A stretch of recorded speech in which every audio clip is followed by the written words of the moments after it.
Welcome back to Turning Hard Times into Good Times. I'm your host, Jay Taylor, and I'm really pleased to have David Stockman with me once again. It's been a number of months since he's last been on the show. And I imagine most of you know David Stockman. Certainly you've seen him on television or on the business channels and so forth. But, he's maybe some of the younger people don't know David, but those of us at my age certainly do, because he was in the news in a big way during the Reagan administration. He worked there as Director of Office and Management and Budget from 1981 to 1985. Prior to that, he had been a member of Congress from the state of Michigan. And then after after he worked in politics, then he went to work at Blackstone Group and also Salomon Brothers. So he's had both the political and the Wall Street experience.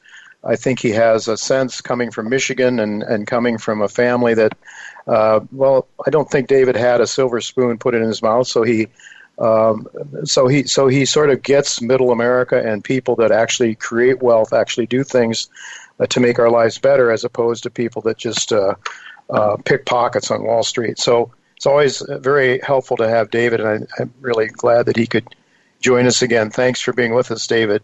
Oh, thank you, and thanks for that introduction. Your words there reminded me of my campaign theme way back in 1976 when I first ran for Congress and was elected as a Republican congressman from Michigan when I was 29 years of age. And I thought I'd go to Washington and turn things upside down and straighten people out. And I spent a decade trying to do that, both in Congress and in the White House. And, the resistance ended up being far more formidable than I could have ever imagined as a young man. And now here we are, 35 years later, and we're up against the same forces, only, double, triple, quadruple. In magnitude. Things are going on today, like the size of the federal annual deficits, the rate at which the national debt is soaring, the rate at which the Fed is printing money, $120 billion per month. Yeah. These kinds of things may sound like par for the course to younger people or people who have not been paying attention until recently. But if you go back to my own lifetime in Washington, these ideas would have been considered crazy, absolutely unorthodox, even by liberal Democrats at the time. I'm not talking about Republicans. So we've drifted so far off the deep end. I was saying the other day that it's almost impossible to know where the shore is any longer. Yeah. So I think there's a lot to talk about here, and a lot of it is pretty serious and dangerous stuff that people need to be aware of. Oh, for sure. Well, David, don't you think that, I have to think that maybe you could see that unless this budget was gotten under control, that it would keep getting worse. I mean, it's like a little bit like any addiction. The more you do, the more addicted the more you partake of something that is addictive, the more you become addictive. And It seems to me that we are in a place where there's no turning. It becomes harder and harder to right the ship the longer you go. And I think it's just impossible now, politically impossible.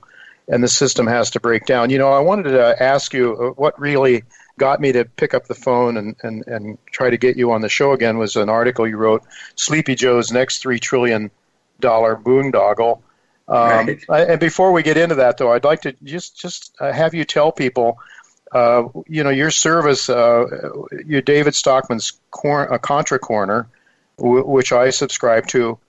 Tell our listeners what your objective is with this almost a daily article that you put out, right? Yeah, it's a daily newsletter. It's totally independent. It's my thinking. Mm-hmm. I think it's kind of unusual in the sense that it's based on almost 50 years of experience, both starting in Middle America on a farm, ending up in congressman as a young, conservative supply-sider, experiencing the effort by the Reagan administration to turn the ship of state, and then another couple of decades on Wall Street. Very few people have that range of experience, and I don't claim to be, any more wise or brilliant than the next guy, but when you put all that experience together and create some filters and have some historically rooted vantage point that is more than just what I call the recency bias of whatever they were saying on, CNBC or CNN or the Washington Post or the rest of them yesterday or last week. I think you get a different perspective that's highly useful. So that's what I do every day, 5 days a week in my publication, Contra Corner. So one day it's about some developments on Wall Street. The next day it's about Sleepy Joe's next $3 trillion boondoggle. Another day it's about what's the real facts and truth about the COVID disaster that we're going through now and the lockdowns and, the Dr. Fauci's of the world telling us, that doom is still upon us. So I address all of these because I think people in their political life or their investment endeavors need perspective, need a framework, need some historical grounding to interpret the developments and facts that constantly bombard us day in and day out in this 24/7 world. So that's really what David Stockman's Contra Corner does. It's a subscription service. It's $1 a day. $1 a day. I consider that pretty reasonable. It's a half a Starbucks if you're addicted to that. And I think, I have a lot of subscribers. People find it pretty useful for a lot of reasons. I don't give investment advice. I don't tell people what stock to be buying or selling or where gold is going or whether Bitcoin is going to 100,000 or 1,000. But I do provide perspective to help people understand that we're in the most massive financial bubble in recorded history and that everything is being inflated, the good, the bad, and the indifferent. It's sort of, Jay, like that old saw you've heard about what happens when the police raid the house of ill repute. And the answer is, well, they carry out the good girls, the bad girls, and the piano player, too. And what I'm saying, recently is everything is being taken to absurd levels by this overall bubble. But when it busts, Katie bar the door, get out of the way, because everything is going to come down. Those that deserve massive contraction, like Tesla, which valued at was valued at 1,200 times its net income. If you believe that's net income, and it really isn't. It's just regulatory credits captured because of this whole, carbon thing. Mm-hmm. But anyway, that's the kind of perspective I provide, and it's the kind of thing I'm sure we're going to be talking about today. Right. So let's get into this Sleepy Joe's $3 trillion boondoggle. In that article, you referred to a New York Times supposedly leak. It was, leak in quotes. Who knows? Yeah, right. I think the leaks are very suspicious leaks these days. But it suggested that the Biden administration would propose a $3 trillion so-called stimulus program. I guess maybe they've sort of come out with that or are talking about it. I think I heard something at lunch today about that. It would be an infrastructure, education, workforce development, and fighting climate change with the aim of making the economy more productive. Well, that's the propaganda anyway. And it says in your article, you not only made it clear that you're not buying the Times notion or the notion that things are going to get better as a result of it. And you said, and I quote, "Indeed, the New York Times write-up of the latest Biden boondoggle tells you all you need to know about why we do not have just a standard size economic slump ahead, but a veritable calamity." So talk to us a little bit about why this is more, what you see coming is more than just a garden variety recession. Yeah, well, in the old days, we used to have this saying, in fact, Ronald Reagan used to say that, the most dangerous words in the world are "I'm from the government and I'm here to help you." Right. I think a variation of that is Biden's plan, which I guess is going to be detailed in some length tomorrow, which claims it's going to make the the American capitalist economy more productive to pile another 3 or 4 trillion of spending on top of, and that's what I was addressing in this article, the veritable explosion of spending that we've had in the year since the whole COVID lockdown thing started in March. We are now with this 1.9 trillion so-called COVID relief measure. We're now $6 trillion into this in a matter of just 12 months. They've added $6 trillion. And one of the things I did in this article is to say, we have gotten so far, off the deep end here and out of control that they're fixing problems 2, 3, 5 times over. Not even blinking twice about it. For instance, I computed very carefully on a month-to-month basis the actual loss of wage and salary income since the February 2020 peak. Now, remember, that was when Donald Trump was saying, it's the greatest economy ever. No one had seen a hint of COVID really coming. That was the peak of the expansion of the cycle. Wage and salary income was about $805 billion that month. So I said, well, what if the COVID and the lockdowns and all of the what I call economic martial law had not come along and totally decapitated the economy, and we had stayed at $805 billion a month of wages and salaries versus what actually happened?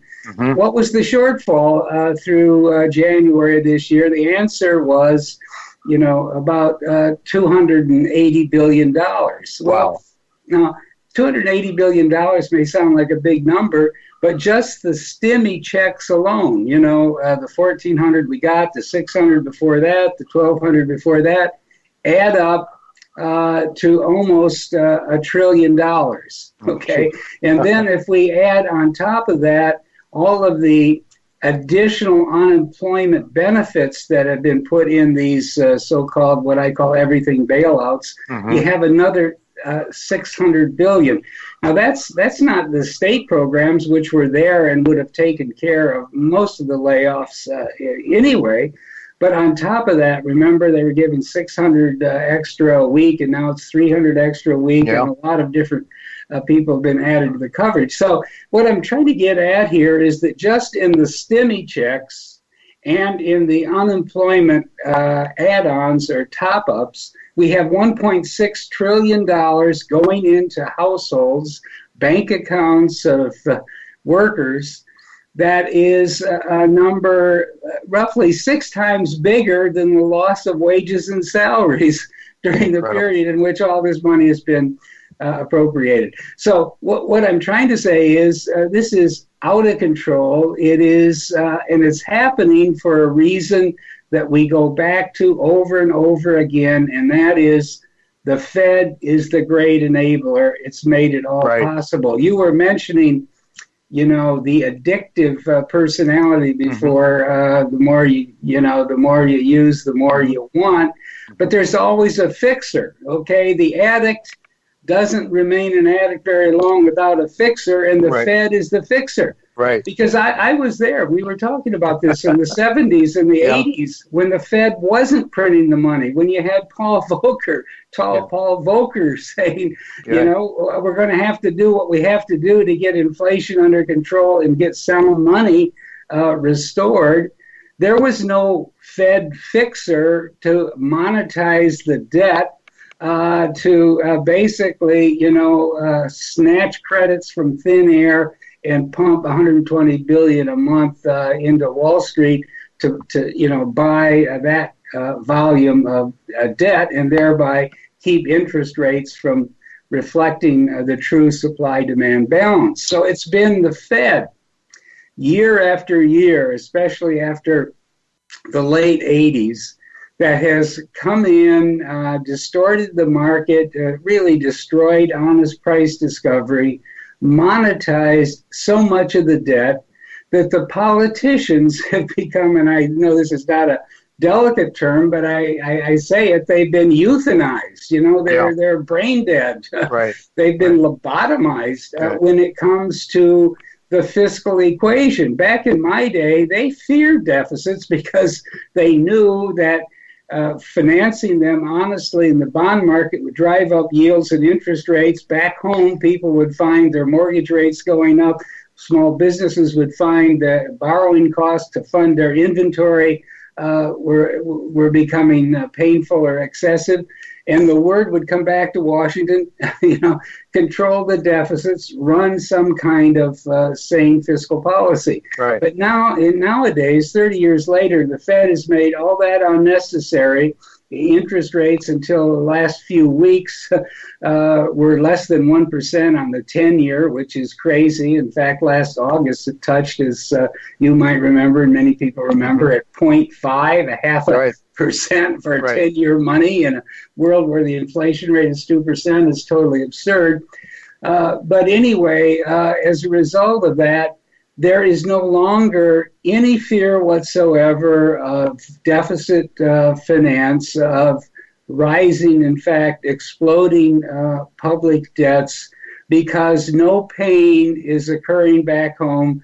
And if congressmen, and I was one of them, so I know, don't hear from the local car dealers and farmers and small manufacturers, they're happy to vote money for any other interest groups that might line up, and that's exactly what's happened with this $6 trillion. So we have a broken system that's enabled by the Fed, and until we get a sweeping house cleaning at the Federal Reserve, this is going to go on until they finally, push the system over the edge, and we have some kind of unfortunate, major financial catastrophe. Right. I would certainly hope that can be avoided, but with each passing episode and each passing year and month, it becomes almost more inexorable that we're heading for a crash landing. I just don't see any way around it. Yeah. It's hard to see any way out of it. And it seems to me that, as you say, the Fed is the enabler, and it's sort of anesthetized. I think you said euthanized, but I would say anesthetized people to the pain of what lies ahead. I mean, it seems to me in the process we are destroying capitalism, David, because this massive deficit has to be financed. The Fed can't allow interest rates to creep up much more than they are now, I dare say. I saw the 10-year was at 1.7 something today. Yeah, so it's gone up dramatically. But where were we recently when our current Fed chairman did a turnaround was, we reached the level where the markets were starting to implode. And then he just turned around and pumped more money in the system. But it seems to me you can't have capitalism if you destroy the price of capital, which is interest rates. When you don't allow interest rates to go where the market needs them to go, you are essentially, and I don't suppose these congressmen have a clue, that they are in fact allowing the Federal Reserve to destroy capitalism. And maybe they don't care in the Democratic Party. And maybe some Republicans don't either. I don't know. It seems to me what they're looking for is to tear apart our republic, basically to give us a democracy which becomes a mobocracy without any protection of the minorities. It seems to me that's where we're headed. What do you think? Yeah, I think you put it pretty succinctly. On the other hand, I don't think congressmen are dumb. Some of them are fairly well read and educated, but they go by the squeaky wheel principle. Yeah. And as long as this thing drifts along and the kind of mainstream narrative is that this is natural, you and I would think 0.5 on the 10-year was utterly unnatural, ridiculous, or even 1.5% yield when the running inflation rate averaged over any period of time is 2%. Is also ridiculous. People don't put up 10-year money, their savings, to have it eaten away by inflation with no return. And that's essentially what the proposition is today. Yeah. But congressmen have lived with this kind of drift that we've had so long because the Fed has had its big fat thumb on the supply-demand equation so heavily, and in the last year, it's really gone crazy. In August 2019, when the bond yield hit the low of 50 basis points, the Fed balance sheet was about 3.8 trillion, 3.7 trillion. It's now 7.7 trillion. So, incredible. In that short period of time, they've printed over $4 trillion. Yeah. And all of that is you can think of as just false demand for debt that's being hived off the market, put in a vault at the Fed, and thereby totally distorted the price discovery process. You say that, and I have a kind of an add-on to the thought, and that is the worst combination in the world is free money and free markets. Yeah. Just like the thing that doesn't work is capitalism without prices of the most important items in the whole economy, which is the capital market. David, we're out of time already. It's incredible. We just got started. We just got warmed up a little bit here. And, I think so. I'm sorry to say. So, real quickly, what should people be doing? I mean, first of all, they should sign up for your letter because you have a lot of advice, not investment advice, but helping people understand the dynamics of what's going on. But aside from that, I guess people that are out of debt, where should they be putting their money? They have some extra money. Average people. The first thing is don't go for the siren songs. I'm hearing this one now that we went through this terrible thing last year, but behold, in front of us is another version of the Roaring '20s a century later. No way, not possible. The 1920s were a totally different world than we have today. You don't even have to think about it. Mm-hmm. So I would say you have to get out of the bond market and the stock market and stay clear no matter how tempting, because when this thing adjusts, it's going to adjust violently and rapidly before people can get out of the way. And that's a big, I think there's almost a rule of physics here. The longer they inflate this bubble, the more traumatic and more violent and more rapid will be the adjustment when the last sucker finally buys the last sucker, We'll have to leave it go at that. We don't want to be the last sucker, that's for sure. David, thank you so much for being with us. It's always very, very good to have you. Thank you. Great to be with you. We'll look to do it again sometime soon, I hope.